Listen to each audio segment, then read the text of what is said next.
Hola, Dios les bendiga amigos. Hoy un domingo maravilloso, un domingo especial, un sol radiante, gracias a Dios, una mañana fresca y con la seguridad de que Dios tiene una palabra para cada uno de nosotros. Hemos comenzado o hemos ya terminado, diría yo, una semana que habitualmente se le llama la Semana Santa, aunque usted y yo sabemos que todas las semanas para nosotros son santas y todos los días son verdaderamente maravillosos. Hoy he traído un tema que espero edifique su vida, espero que construya conocimiento, porque dice la palabra que ella es verdad y que no solamente ella es verdad, sino que nos hace libres. Conocer la palabra realmente nos permite a nosotros tener una visión distinta de lo que sucede a nuestro alrededor. Así que vayamos a 2 de Pedro, capítulo 3 y versículo 18, y leamos en el nombre del Padre, del Hijo y del Espíritu Santo. Dice: antes bien, creced en la gracia y el conocimiento de nuestro Señor y Salvador Jesucristo. A Él sea la gloria, ahora y hasta el día de la eternidad. Un tema como el de la gloria de Dios, que signifique tanto como para pensar que es la gloria de Dios la que en resumen nos ayuda a tener un crecimiento espiritual, a tener una madurez espiritual. Entonces leerlo significa mucho y por eso quiero volver a leerlo con usted. Si usted tiene la palabra ahí en sus manos, por favor lea conmigo. Si no, por favor escuche atentamente lo que dice la palabra. Antes bien, creced en la gracia y en el conocimiento de nuestro Señor y Salvador Jesucristo. A Él sea la gloria, ahora y hasta el día de la eternidad. Amén. Entonces mire que aquí Pedro tiene que... es como el resumen de toda esta carta que él escribe, de toda esta epístola, y es que nosotros debemos crecer en la gracia. Y digamos que casi que regresando al comienzo de ella, en el capítulo 2 y en el versículo 2, él dice que desead como niños recién nacidos la leche espiritual no adulterada, para que por ella crezcáis para salvación. Estoy hablando de crecimiento espiritual que se condensa en la posibilidad de siempre saber dar la gloria a Dios. Entonces, ¿qué tal si en primer lugar vemos que el crecimiento espiritual no tiene nada que ver con nuestra posición en Cristo? Sí, así como lo está escuchando, no tiene nada que ver con nuestra posición en Cristo, porque nuestra posición, digamos que va a ser siempre constante. Volverse cristiano es un milagro instantáneo, no es un milagro de proceso, no es un milagro que uno tiene que esperar no sé cuánto tiempo. No, el nuevo nacimiento es algo repentino que ocurre en nuestras vidas. Hay un momento determinado, una circunstancia determinada que nos invita y que nos ayuda a entender esto del nuevo nacimiento, y le decimos a Dios que a partir de ese momento determinado nosotros nos colocamos en sus manos y Él trae vida y la trae en abundancia. Cuando nosotros somos colocados por Dios en el cuerpo de Cristo, digamos que ese momento es un momento de fe. Sí, un momento de fe en Él, pero es un momento también de amor de parte de Dios. No es un proceso, es un momento instantáneo. Cuando tú decides hacer parte de la familia de Dios, Él te incluye, te inserta de manera inmediata en esa familia. Es un milagro maravilloso y que sucede en un momento, pues digamos que pronto, rápido. No es una cuestión de un tiempo, digamos, de proceso determinado, de tiempo. No. Es algo que sucede en un momento. Entonces, digamos que el crecimiento espiritual no es una cuestión de la posición en Cristo, porque cuando nosotros llegamos a Cristo, nosotros somos colocados en Él en ese momento, en un momento de fe. Y mire que este es el punto del que habla 2 de Corintios capítulo 5 y versículo 17, que es un versículo muy clásico. Y es: si alguno está en Cristo, Él es nueva criatura.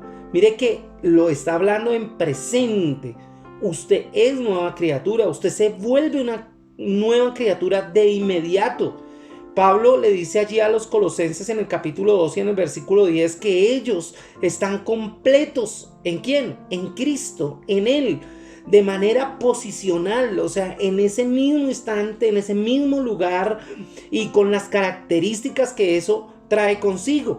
Además, Pedro también ahí en el capítulo 1 de la segunda epístola, y en el versículo 3 dice que cuando nosotros nos convertimos en creyentes, nosotros recibimos todas las cosas que pertenecen a la vida y pertenecen a la piedad. Entonces mire que aquí la cuestión no es de posición, porque en Cristo siempre vamos a tener la posición correcta, ¿no es cierto? Ya esa posición no es algo que tengamos que ganar, no es una cuestión de proceso, sino es algo inmediato. Entonces, cuando nosotros nos volvemos cristianos, somos colocados en Cristo. Cristo llega a vivir en nuestras vidas y nosotros recibimos toda bendición espiritual en los lugares celestiales. Así dice la palabra. Tiene todas las cosas que pertenecen a la vida, que pertenecen a la misericordia, sí, a la piedad, y nosotros nos completamos justamente en Él. Sin Él estamos incompletos, porque Él es nuestro Padre, porque Él es nuestro Creador, porque Él es todo de nosotros. Estamos incompletos sin Él. Pero cuando llegamos a Él, posicionalmente, todo está cubierto. Entonces digamos que el crecimiento espiritual no es cuestión de posición en Cristo. Si quiere, dígale a alguien que esté por ahí cerca a usted: el crecimiento espiritual no tiene que ver con mi posición en Cristo, porque cuando yo me convierto ya tengo una posición en Cristo. Soy hijo de Dios. Cuando yo me convierto, ahora paso a ser coheredero juntamente con Cristo. Ahora estoy en lugares celestiales con Él, porque aunque soy de cuerpo presente, ahora Jesús mismo ha entrado a ser parte de mi vida. Su Espíritu Santo penetra mi corazón, entra y completa mi vida absolutamente. En una segunda instancia, digamos que el crecimiento espiritual no es cuestión del favor o del amor de Dios. Es si su favor está conmigo o si el amor de Dios me ha alcanzado. No. Algunas veces nosotros escuchamos decir, bueno, si un padre, por ejemplo, diciéndole a su hijo: si haces esto te voy a amar. Absolutamente no. Dios nunca diría eso. Nosotros no, digamos que no nos ganamos su amor. Su amor es algo que tiene que ver con gracia. Es un regalo inmerecido. Él nos amó antes de que fuésemos concebidos. Entonces eso es importante que nosotros entendamos. Entonces nosotros entendemos que Dios nos ama sin importar lo que hacemos. Y en Romanos capítulo 5 y versículo 6 dice: Dios nos amó cuando éramos pecadores, ¿no es cierto? Cuando éramos inclusive sus enemigos, cuando estábamos aislados, lejos de Él, y inclusive antes de que viniéramos a Él, Él ya nos amaba, porque por amor nos alcanzó. Recuerde esto: usted no lo alcanzó a Él, Él le alcanzó a usted. Él lo tomó por sus manos y lo llamó a ser hijo. Lo quiso completo para Él y te llamó, te buscó, te agarró de la mano, por decirlo así. Entonces, mi hermano, cuando usted se vuelve creyente, Dios todavía lo ama a usted de manera infinita. Y todo de Él es infinito, pero su amor particularmente es algo poderosísimo, mi hermano. Entonces, digamos que Él te ama de manera total. Ahora tú eres hijo, ahora tú eres la niña de sus ojos, ahora tú eres su creación, eres su amigo, eres su siervo, eres todo también en Él. Entonces no es un tema de ganarse el amor de Dios, sino que usted no crece hasta llegar a estar allí en el favor de Dios. Es algo momentáneo que ocurre en la salvación. Entonces, mire que usted entiende la gloria de Dios, usted entiende el favor de Dios, usted entiende que no es cuestión de favor ni de amor, sino es una cuestión de otro tipo. Entonces, llevamos dos cosas importantes, y es, en primer lugar, el crecimiento espiritual no tiene que ver con tu posición en Cristo, porque esa posición ya es ganada. Inmediatamente tú te conviertes a Él. Digamos que el crecimiento espiritual en segunda instancia no tiene que ver ni con el favor ni con el amor de Dios, porque su amor ha sido infinito, su favor ha sido constante a pesar de nuestros pecados y de mantenernos aislados, etc. En tercer lugar, el crecimiento espiritual no tiene nada que ver con el tiempo. A veces la gente cree que por estar mucho tiempo en el evangelio ya ha crecido espiritualmente, y no es así. nosotros ya hemos explicado en los 2 puntos anteriores que no es un tema de posición y que no es un tema de ser amados por Dios, sino, y tampoco es cuestión de tiempo.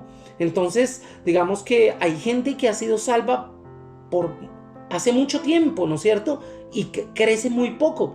Y hay gente que ha sido salva hace poco y ha crecido un montón, ¿sí? Aquí de pronto podría cumplirse esa palabra que los últimos serán los primeros, ¿no es cierto? A veces la gente que recién se convierte son fervorosos, son hombres y mujeres que entregan todo de sí, que deciden entregarse absolutamente en las manos del Señor, y estas personas crecen mucho más que quienes llevan mucho tiempo y nunca han tomado decisiones tan radicales. Entonces mire que ahora ciertamente el tiempo debe ser un factor en lo que el crecimiento tiene que ver, ya que si continuamos creciendo a lo largo de un periodo de tiempo, pues digamos que allí sí seríamos más maduros que alguien que de pronto lleva más poco tiempo. De pronto es cuestión de experiencia, pero enseñaba yo hace poco que la experiencia sin el conocimiento no sirve. No sirve. Las experiencias para cada uno pueden ser inclusive más místicas que racionales. Y cuando hablo de misticismo hablo de emoción. Hablo de que puede haber habido una situación particular que lo emocionó, pero sin el conocimiento, pues esa emoción se termina y deja de ser válida. Entonces eso es importante. Entonces no es el tiempo en sí mismo, sino el compromiso con los principios de crecimiento lo que hace la diferencia. Es el compromiso, vuelvo y repito, con los principios lo que hace la diferencia en el crecimiento. Así que no medimos la madurez espiritual por cuántos calendarios han pasado, ¿sí? Desde que usted se convirtió al Señor. En cuarto lugar, el crecimiento espiritual no es únicamente un tema de conocimiento. Usted dice, pero usted acaba de decir que el conocimiento es importante. Sí, pero no es lo más importante. Entonces, creo que a veces de pronto equipararnos o equiparar la madurez espiritual con lo que sabemos tampoco es tan cierto.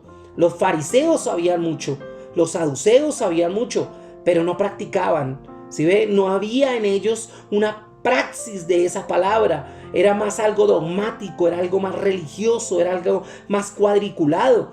Entonces realmente esa no es la clave, porque el conocimiento únicamente no es el punto, es lo que usted hace con lo que conoce. En términos pedagógicos estoy hablando de coherencia, ¿no? Y tiene que ver con lo que usted sabe, qué hace con eso que usted sabe, cómo lo pone en práctica, cuál es su praxis de aquello que usted tiene ya como conocimiento, ¿sí? Y a veces no necesariamente que ese conocimiento tenga que estar encarnado. A veces usted conoce, pero lo tiene aquí nomás, no ha bajado acá al corazón. De hecho, la Biblia dice que el conocimiento tiene una tendencia a envanecer, a volverlo a usted orgulloso. Y el orgullo es un estado. Y es un estado que Dios no comparte, que Dios no está de acuerdo. Él mira de lejos al orgulloso. Y cuando un creyente se mete en este tipo de estado, el crecimiento espiritual es inmediatamente retrasado. Se para, se detiene. Tener el conocimiento de los hechos no puede ser equiparado con una madurez espiritual. Yo puedo conocer la palabra, puedo saber dónde está cada versículo, puedo entender muchas cosas de la palabra, pero si no están en la práctica de mi vida, no me sirven de nada. No he crecido espiritualmente. Como quinto punto, debemos considerar que el crecimiento espiritual no tiene nada que ver con la actividad. Sí, hay mucha gente que cree que estar activo en la iglesia, que hacer cosas en la iglesia tiene que ver con la madurez espiritual. Si hay algo que en este tiempo he aprendido profundamente es este principio. No siempre las personas que mantienen activas dentro de la iglesia son personas que son maduras. No, algunas personas creen que si han estado en la iglesia, que si han estado muy activas en la iglesia y tienen mucha iniciativa, han estado en el comité, en el grupo de alabanza, en el presbiterio o en donde sea, de pronto se sienten seguras de que han crecido espiritualmente. Y no, después de todo han estado en la iglesia por mucho tiempo, sí, y algo de pronto a veces se les va a pegar, ¿no? De alguna manera diría uno en términos también pedagógicos, por ósmosis, pero no todo. Entonces, si usted está lo suficientemente ocupado, pues digamos que usted puede lograr ser espiritual, pero esa no es la garantía. no es la garantía. Mire, nadie estaba más ocupado en la religión que los fariseos. Nadie estaba más alejado de la verdad que los fariseos. Miren, Mateo capítulo 7, Jesús dice: muchos me dirán en aquel día, Señor, Señor, ¿no profetizamos en tu nombre? Y en tu nombre echamos fuera demonios, y en tu nombre hicimos muchos milagros. Y entonces les declararé: nunca os conocí, apartados de mí, hacedores de maldad. Escuche, el estar ocupado ni siquiera lo califica para la salvación, mucho menos pues para un crecimiento espiritual. Entonces, ojo con eso, no siempre estar ocupado es garantía de salvación y mucho menos de que está creciendo espiritualmente. Sexto punto, el crecimiento espiritual no tiene nada que ver con la prosperidad. A veces la gente liga la prosperidad a un crecimiento espiritual y dicen, como este está consiguiendo es que espiritualmente está volando, y no necesariamente. Y a veces muchas personas como que equiparan estas dos cosas, la cuestión económica con el favor de Dios. Y no, a veces se tiene mucho, pero no se cree en Dios. O se tiene mucho, se cree que Dios los ha bendecido, pero porque son cristianos maravillosos, porque son cristianos cuasi perfectos. Y no, Dios pudo haberlo bendecido a usted, pero no necesariamente es un indicador de que usted espiritualmente es maduro. Es probable que lo que Dios se ha visto es que usted, cuando tiene, es un hombre o una mujer dadivoso. Entonces Dios lo prospera para que bendiga la obra, pero no necesariamente porque usted sea maduro espiritual o porque haya crecido espiritualmente. El crecimiento espiritual puede ser expresado con esta declaración que es bastante simple: es hacer que mi práctica encaje en mi posición. Es hacer que mi práctica tenga que ver con lo que conozco. Mi posición en Cristo es, como lo veíamos en el primer punto, perfecta. Tú eres hijo de Dios. Tú eres un hombre que ha conocido, que está conociendo a Cristo. Su posición es de hijo y esa no se la va a quitar nadie, es una posición inmediata. Entonces mi posición en Cristo es perfecta. Entonces digamos que es sencillo que su práctica encaje en esa posición. Si su posición es perfecta, ¿cómo debe ser usted? Perfecto. Así de sencillo. Entienda que usted solamente es completo en Dios. En Dios, mi hermano. Tengo todas las cosas que pertenecen a la vida y a la piedad, como decía Pedro. He sido bendecido con bendiciones espirituales en lugares celestiales. ¿No es cierto? Así lo dice la palabra. Ahora lo que debo hacer, ¿qué es? Progresar en mi vida práctica para vivir de una manera que esté al nivel de mi posición en Cristo. Porque qué vergonzoso es, y lo vivió Adán y Eva, un hijo como Caín, el hijo mayor del que se esperaba tanto, ahora era un asesino, ¿no? Cuánto dolor había en el corazón de Adán y Eva cuando su hijo Abel, que era un hijo que prometía mucho, ahora era el hijo del dolor porque había muerto a manos de su hermano mayor. Pero Dios es bueno. Dios tiene hijos como Set, hijos de restitución, hijos que entiendan su posición en Cristo y que puedan entender que tienen que ser coherentes entre lo que saben y lo que viven. Mi hermano, de acuerdo a esto, yo creo que usted y yo debemos volvernos en la práctica lo que somos en posición.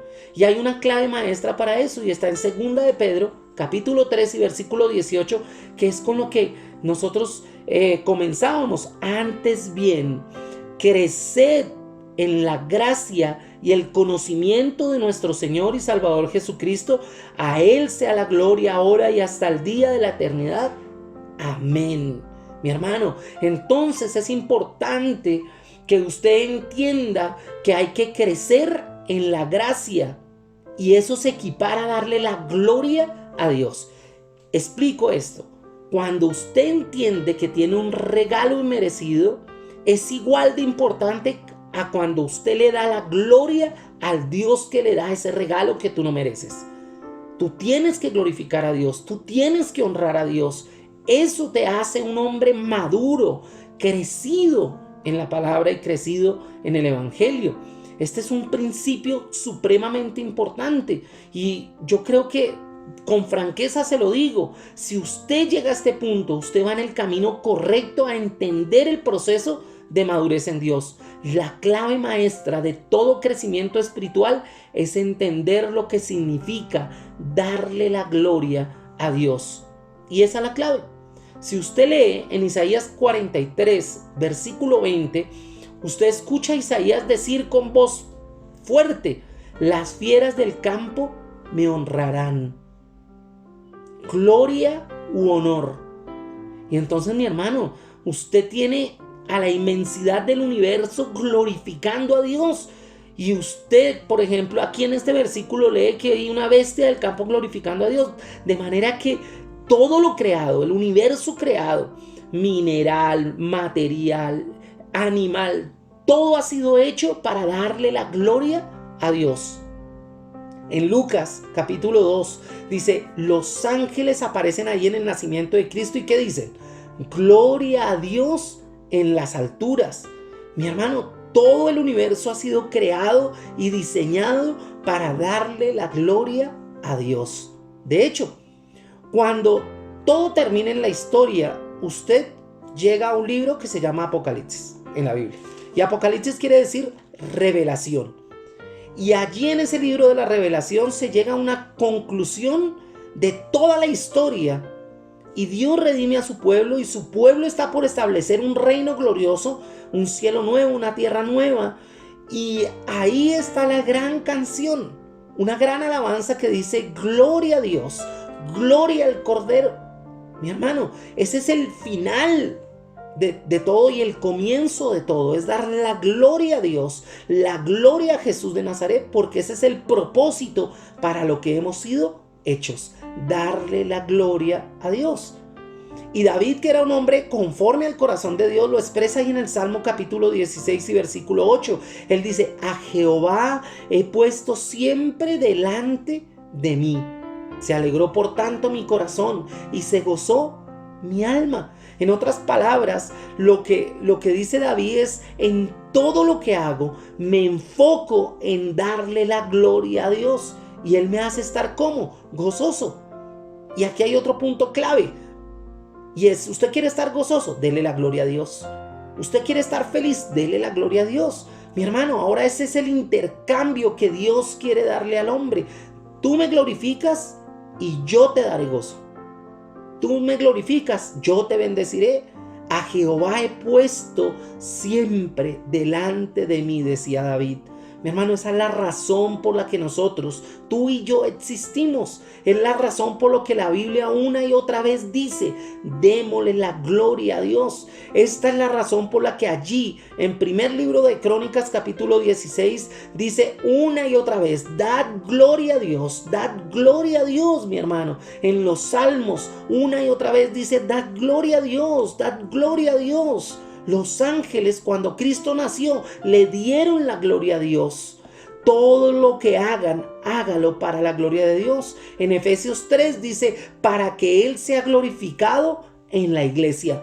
El libro de Apocalipsis: gloria al Cordero, gloria a Dios. Y aquí yo creo que usted y yo tenemos una y otra vez la bendición. A Él sea la gloria, ahora y para siempre. Amén. Ese es uno de los enfoques de la palabra, darle la gloria a Dios. Pablo le enseñaba a Timoteo y le decía allí en el capítulo 1 y en el versículo 17: por tanto, al Rey de los siglos, inmortal, invisible, al único y sabio Dios, sea honor y gloria por los siglos de los siglos. Amén. Mire, mi hermano, nuevamente es el mismo enfoque. La razón definitiva de nuestro ministerio, de nuestro liderazgo, de nuestra vida, es darle la gloria a Dios, es glorificarle. Ahora, mire esto: cuando vivimos para la gloria de Dios, nos colocamos en el proceso de madurar espiritualmente. Conforme glorificamos a Dios, comenzamos a crecer. Ojo con lo que acabo de decir. Escúchelo. Conforme glorificamos a Dios, comenzamos a crecer. Y ahora yo creo que si hemos visto 2 de Corintios capítulo 3 y versículo 18, si quiere léalo conmigo. 2 de Corintios capítulo 3 versículo 18 dice: por tanto, nosotros todos, mirando a cara descubierta como en un espejo la gloria del Señor, somos transformados de gloria en gloria en la misma imagen, como por el Espíritu del Señor. Y yo quiero que usted deje que yo lo lea ahora en la versión PDT, 2 Corintios 3:18. Mire lo que dice aquí en esta versión. Dice así la palabra: con la cara descubierta, todos nos quedamos mirando fijamente la gloria del Señor, y así somos transformados en su imagen, cada vez con más gloria. Cuando miramos su gloria, somos transformados en esa gloria. Este cambio viene del Señor, es decir, del Espíritu. ¡Wow! ¡Qué bendición! ¿No? Es un texto brutal, monumental del Nuevo Testamento. Por tanto, nosotros todos mirando a cara descubierta como en un espejo, ¿qué? La gloria del Señor. Somos transformados de gloria en gloria en la misma imagen, como por el Espíritu del Señor. Mi hermano, el velo que nosotros como creyentes teníamos se quita en el Nuevo Testamento mediante esa revelación maravillosa. No tenemos que escudriñar como los profetas quizás tuvieron que hacer para entender lo que escribieron. No, aquí ya se quitó el velo. La palabra misma nos da la respuesta, como en un espejo. En otras palabras, nos enfocamos en un espejo y ¿qué es lo que vemos? Hermano, vemos la gloria del Señor. Tú la ves en ti mismo, porque es Él el que está en ti. Él ha nacido en ti. Él vino a darte vida y vida en abundancia. Y observe esto, a cara descubierta. El velo ya se quitó en el Nuevo Testamento y entendemos el Nuevo Testamento y esas grandes verdades. Nos enfocamos en la gloria del Señor. ¿Y qué sucede? Pues somos transformados. Mira, aquí estamos hablando de madurez. Antes éramos niños, ahora dejamos de serlo. A la misma imagen, de un nivel de gloria al siguiente nivel de gloria. ¿Por qué? Por el Espíritu del Señor. Pero la clave está en saber darle la gloria a Dios. Ahora, si el poder que está detrás de nuestro crecimiento espiritual es el Espíritu Santo, el Espíritu es quien capacita, es quien activa nuestro crecimiento. El Espíritu Santo de Dios, Él es quien te da y me da vida. Y la vida es que crecimiento. Cuando algo nace, no se queda ahí, crece. Está hecho para crecer, está hecho para dar fruto. Entonces, conforme al Espíritu, infunde en nuestras vidas su poder. Él hace que crezcamos a la imagen de Cristo, ¿no es cierto? De un nivel de gloria a otro nivel de gloria. ¿Sí ven? O sea, siempre estamos yendo de un nivel a otro nivel.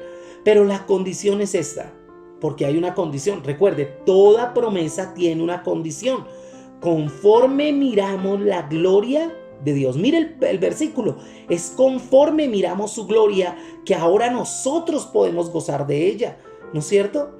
Entonces, resumiendo esta parte, conforme usted y yo nos enfocamos en la gloria de Dios, el Espíritu de Dios energiza o activa el proceso de crecimiento espiritual.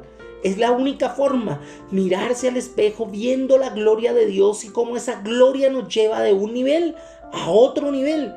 Entonces, para crecer espiritualmente, usted y yo debemos enfocarnos ¿en quién? En Dios. Tu referente no puede ser otro diferente a Dios. No puede ser nada diferente a Dios. Simplemente hay que entender ese principio. Quiero que usted y yo veamos de alguna manera que la cosa más importante que podemos hacer es darle la gloria a Dios, pero también la condena más grande es no darle la gloria a Él, ¿no es cierto? En Romanos 1:21, usted recordará que el apóstol Pablo, digamos que condena a la raza humana por no entender que hay que darle la gloria a Dios. Mi hermano, él dice que ahí está el problema elemental del hombre. Dice, pues habiendo conocido a Dios, mi hermano, yo creo que todos los que estamos escuchando este mensaje, de una o de otra manera, le hemos conocido. Mire, yo quiero que usted vaya conmigo allá a Romanos capítulo 1 y versículo 21 y lea conmigo, por favor. Detenidamente vamos a estudiar este versículo. 1:21 dice, pues habiendo conocido a Dios, no le glorificaron como a Dios, ni le dieron gracias, sino que se envanecieron en sus razonamientos y su necio corazón fue entenebrecido. Mi hermano, ¿cuál era la labor del hombre al conocer a Dios? Glorificarle, ver su grandeza y decirle, eres maravilloso, eres poderosa. Mi hermano, quiere decir que a través de la historia los hombres sí conocieron a Dios. Los hombres pudieron acercarse a Dios. Y el versículo 19 dice, porque lo que de Dios se conoce le es manifiesto, pues Dios se lo manifestó.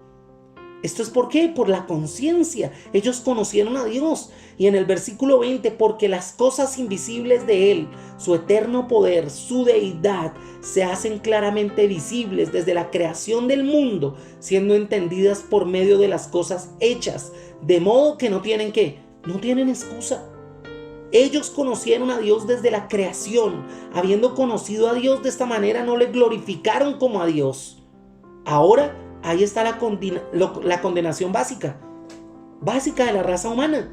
Mi hermano, no le glorificaron como Dios, sino que hicieron, versículo 23, cambiaron la gloria de Dios incorruptible en semejanza de hijo corruptible, de aves, de cuadrúpedos, de reptiles. Mi hermano, en otras palabras, ellos inventaron un sistema humano de idolatría. ¿Sí ve? Idolatrar es colocar en el primer lugar que no le corresponde a algo o a alguien. Y Dios no comparte el primer lugar. La gloria es para Él, mi hermano. Entonces mire que cuando el hombre abandona el concepto de la gloria de Dios, entonces ¿qué pasa?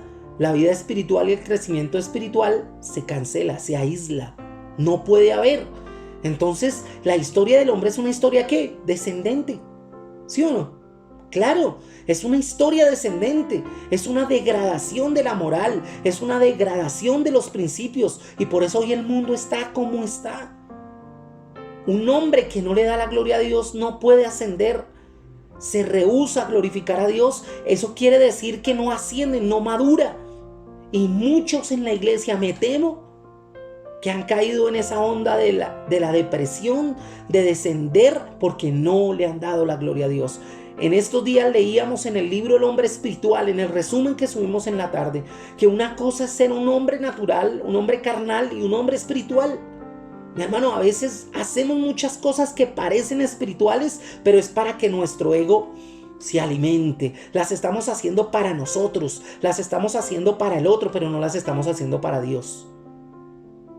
Quiere decir, le estamos quitando la gloria a Dios, mi hermano. Mire, todos a lo largo de la historia han hecho cosas como esa, mi hermano. Mire, en Génesis la caída tuvo que ver con eso, con no darle la gloria a Dios. Mi hermano, nosotros en vez de darle la gloria a Él nos volvemos a ella. ¿Sí? No hacemos lo que Dios quiere. Entonces nosotros tenemos que entender eso. Allí en el capítulo 3 de Génesis, en el versículo 8, dice que Adán y Eva caminaron y hablaron con Dios frescos, ricos. Y la realidad del huerto del Edén antes de la caída era que vivían en la presencia de Dios, vivían de una manera especial.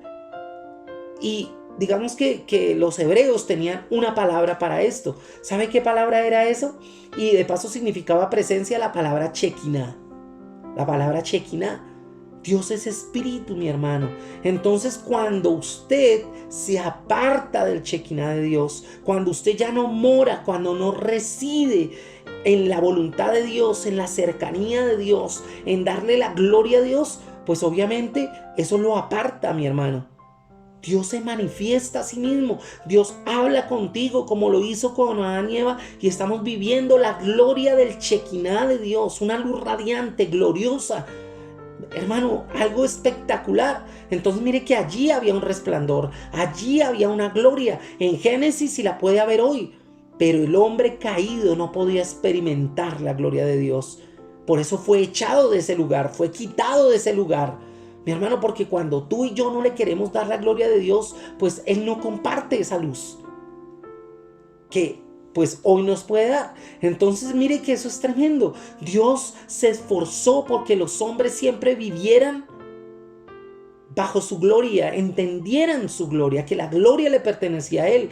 Pero mi hermano, hasta el día de hoy lo sigue haciendo y nosotros seguimos cometiendo el error. Mi hermano, los hombres fueron guiados, Israel fue guiado por un gran hombre que se llamó ¿qué? Moisés.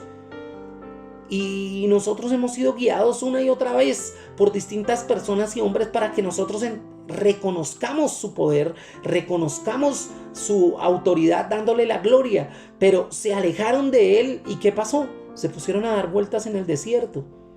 Dios siempre va a querer que tú veas su gloria, pero no para otra cosa distinta que para que tú le des la gloria. ¿No es cierto? Eso es hermosísimo. Mire, en Éxodo 33:12 dice: y dijo Moisés a Jehová, mira, tú me dices a mí, saca este pueblo. De aquí en adelante estaba reconociendo Moisés que iba a ser su líder. Él ya había recibido la comisión, pero aquí hay una reiteración. Y Moisés tiene miedo, y tiene miedo de sus incapacidades. Y tenía por qué. Porque aunque era un hombre ilustrado, había sido criado en el seno profundo de Egipto, de las raíces del conocimiento, él tenía miedo, sabía que era incapaz, sabía que el Dios que le estaba mandando era un Dios poderoso y que él era tan pequeño, tan pequeño. Y en el versículo 12 dice: y tú no me has declarado a quién enviarás conmigo. Sin embargo, tú dices: yo te he conocido por tu nombre y has hallado también gracia en mis ojos. Mi hermano, Dios, Él le dice: tú me estás dando un gran trabajo y ni siquiera me dices quién me va a ayudar. Digo, esto es un poco pesado para un hombre, o sea, tengo que sacar todo un pueblo de allá y tú no me has dicho quién me va a ayudar. Y algunos estiman que, pues, digamos que eso era una tarea terrible, pero en el versículo 13 dice: ahora pues, si he hallado gracia en tus ojos, te ruego que me muestres ahora tu camino, para que, ¿qué? Para que te conozca. Él sabía que conocer al Dios que le estaba dando la orden era suficiente. Mi hermano, Moisés sabía que Dios estaba ahí, pero él necesitaba una demostración de que estaba con él, porque la tarea era difícil. ¿Y sabe qué dice el versículo 14? Y él dijo: mi presencia irá contigo y te daré descanso. Esas mismas palabras que estaban en Génesis. ¿Qué quiere decir con eso? ¿Qué es tu presencia? Bueno, la presencia de Dios era su gloria manifiesta. De ahí en adelante milagros iban a suceder, uno tras otro, uno tras otro. Y Dios dice: yo haré pasar todo mi bien delante de tu rostro y proclamaré el nombre de Jehová delante de ti, y tendré misericordia del que tendré misericordia y seré clemente para con el que seré clemente. Entonces imagínense, Dios dice: muy bien, vas a ver en mi bondad, vas a ver mi nombre, que es la representación de todos mis atributos, el yo soy el que soy. Vas a ver mi gracia, vas a ver mi misericordia. No sé si tú sepas que esa frase yo soy el que soy es yo soy todo lo que tú necesitas. ¿No es cierto? Mientras tú me des la gloria, yo seré lo que tú necesitas. ¡Wow! Eso es una bendición, mi hermano. Todos los atributos de Dios se representan en su luz, en su gloria. Y eso es tremendo, mi hermano. Eso es tremendo. Y le dice a Moisés que se la va a mostrar. Dios está dispuesto a mostrarnos su gloria. Lo ha hecho históricamente y lo va a seguir haciendo con nosotros. Y si usted lee allí en el versículo 22, y dice ahí: y cuando pase mi gloria, yo te pondré en una hendidura de la peña y te cubriré con mi mano hasta que haya pasado. Después apartaré mi mano y verás mis espaldas, mas no se verá mi rostro. Escuche, nadie nunca pudo ver la gloria completa de Dios y vivir, ¿verdad? Entonces Dios dice: solo te voy a permitir ver algo de mi resplandor. Eso es todo, pero verás mi gloria. Y así fue, mi hermano. ¿Y sabe qué sucedió de ahí en adelante? Lo tenía reflejado en su rostro. La gente no podía verlo a él cara a cara. Por eso él tenía que taparse, mi hermano. Era impresionante. Cuando vean usted y cuando vea yo la gloria de Dios, mi hermano, eso será profundamente poderoso. Mi hermano, tremendo. Dios sabe cómo hace con nosotros. Entonces, ver estos capítulos, inclusive hasta el 40 de Éxodo, es solamente una etapa de la vida donde la gloria de Dios se manifestó de una manera portentosa, de una y otra manera. Mi hermano, era impresionante cómo Dios hacía eso. Entonces, mire esto, Jesús era la gloria de Dios en un cuerpo, ¿sí o no? Él era la encarnación del Shekinah, de la presencia de Dios, como lo vimos ahorita allí en el ejemplo de Moisés. Y si usted lee el capítulo 9 de Lucas, descubrirá que Jesús subió al monte, el monte de la transfiguración, e hizo a un lado su carne, y dice que vieron su gloria. Demostró quién era en realidad. Y una última vez, nuestro Dios de gracia le dijo a la humanidad: aquí está mi gloria. ¿Me van a dar la gloria? Mi hermano, Dios te va a mostrar su gloria, pero tú estás dispuesto a darle la gloria a Dios. Hermano, tú y yo no tenemos opción. Nosotros tenemos que darle la gloria a Dios sabiendo que Él va a regresar, y Él va a regresar con gran poder, dice en Mateo 24:30, dice, y en gran gloria. Entonces ya no habrá opciones. Finalmente Él será glorificado, y ahí es cuando toda la creación cantará: gloria al Cordero, gloria a Dios. Mi hermano, Él recibirá su gloria sí o sí. Entonces es importante que lo entendamos. En Efesios capítulo 3, del versículo 19 al 21 dice: y dé a conocer el amor de Cristo que excede a todo conocimiento, para que seáis llenos de toda la plenitud de Dios, y aquel que es poderoso para hacer todas las cosas mucho más abundantemente de lo que pedimos o entendemos. ¿Por qué? A Él sea la gloria en la iglesia. Mi hermano, una iglesia que glorifica a Dios es una iglesia que es bendecida.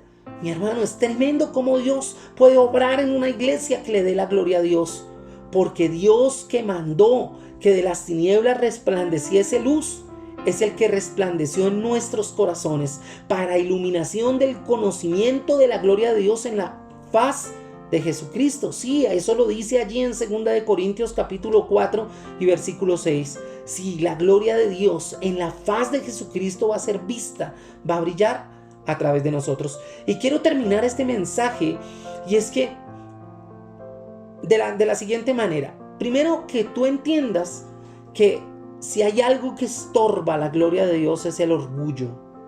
El orgullo, mi hermano. El orgullo es tremendo.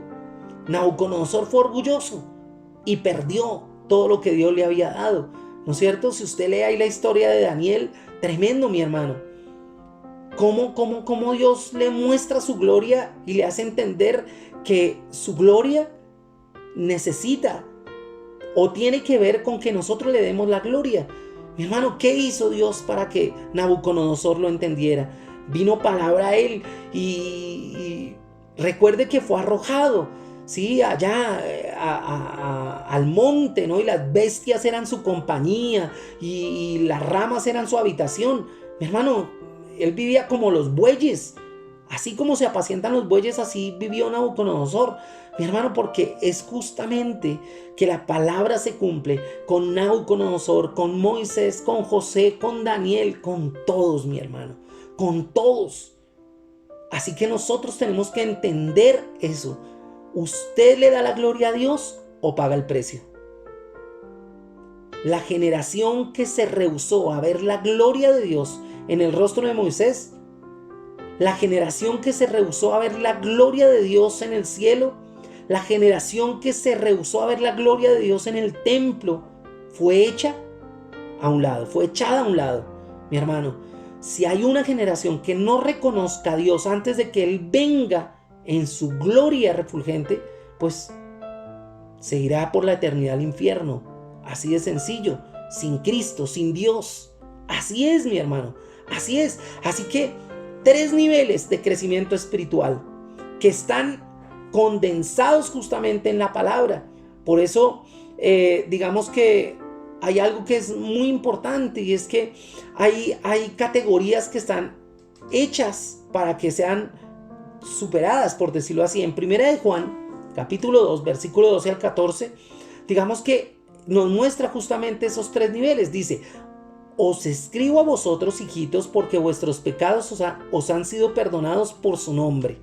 Entonces mire que dice hijitos, pequeños descendientes, y la palabra en griego para hijitos aquí es cualquier persona que ha nacido de nuevo, que ha nacido de alguien más. No tiene que ver con la edad, absolutamente no.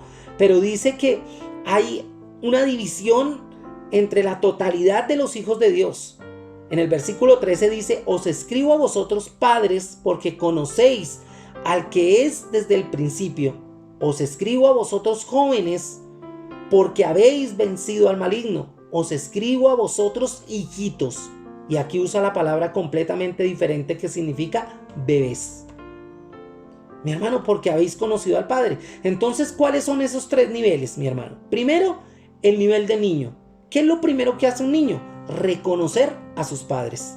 Bueno, primero reconoce a su madre y después reconoce a su padre. Pero reconocer a sus padres. Entonces, ese primer nivel es el nivel de conocer al Padre. Usted está en el nivel de madurez que requiere o que tiene que ver con reconocer a Jesús como su Salvador, a reconocer a Dios como su Padre. Mi hermano, tremendo. El segundo nivel tiene que ver con el joven. Os escribo a vosotros jóvenes, ¿sí ve? Porque sois fuertes y la palabra de Dios permanece en vosotros y habéis vencido al maligno. Entonces el segundo nivel tiene que ver con que la palabra te haga fuerte y la palabra te ayude a vencer al maligno. ¿Qué te va a ayudar? La palabra. Entonces, primero reconoces al Padre como tu Padre y ahora haces que la palabra sea fundamental, sea fundante para que puedas vencer al enemigo, a Satanás. Tremendo, ¿no? Y el tercero y último es cuando él habla ¿a quién? A los que ya están grandes. Os he escrito a vosotros padres porque habéis conocido al que desde el principio. ¿Sí ve? ¿Qué quiere decir eso? Entonces ahora vas a conocer a Dios de manera íntima y profunda. Entonces, tres cosas importantes. Primero, sea como un niño. Cubra ese nivel. Conozca al Padre. Segundo, conozca la palabra para vencer al maligno. Y tercero, empiece a tener una relación íntima y profunda con Dios. Esos son los niveles de crecimiento espiritual. Pero esos niveles solo se dan si tú eres capaz de conocer la gloria de Dios y darle la gloria a Dios. La manera en la que usted conoce a Dios es pasando su vida enfocado ¿en qué? En su gloria. En su gloria, mi hermano. Conforme usted se enfoca en la gloria de Dios y conforme usted ve su gloria, comienza a darle a Él la gloria que se debe. Usted va a descubrir de manera imperceptible conforme usted se enfoque en darle la gloria a Dios, que ahora usted ha cambiado su imagen de un nivel de gloria al siguiente nivel. Eso es crecimiento espiritual. Entonces, ¿qué tal si usted le dice ahora a Dios, Señor, ayúdame a avanzar?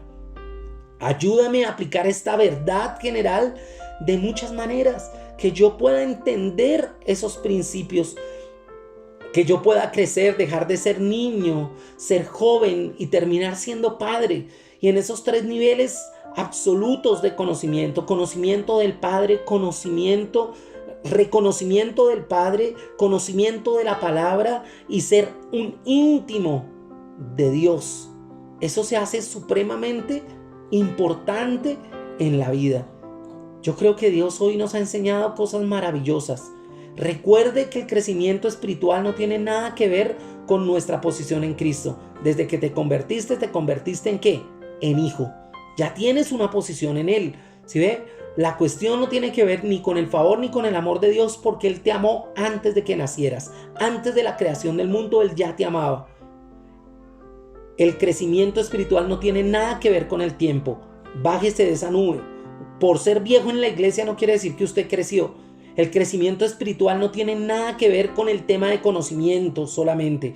Tú puedes conocer toda la palabra, pero si no eres coherente, no vives lo que sabes, de nada te sirve, mi hermano. Así que igual no tiene nada que ver con lo que tú haces en la iglesia. Tú puedes ser muy servicial, puedes ser muy activo en la iglesia, pero no haber crecido espiritualmente.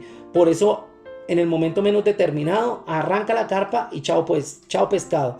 El crecimiento espiritual no tiene nada que ver con la prosperidad. Usted puede ser próspero con otras características de la voluntad de Dios, pero eso no determina que seas maduro espiritualmente. Entonces, recuerda siempre, vuélvete en la práctica lo que eres en posición. Si tú eres hijo de Dios, compórtate como un hijo de Dios. Hazlo de esa manera. Un abrazo grande, Dios le bendiga y que esta palabra alimente su corazón de manera profunda y haga de su vida de aquí en adelante una vida conforme al propósito de Dios. Hoy y de aquí en adelante le daremos la gloria a Dios. Un abrazo, bendiciones. Nos vemos esta semana con todas las actividades que normalmente nosotros tenemos. Les amo en Dios.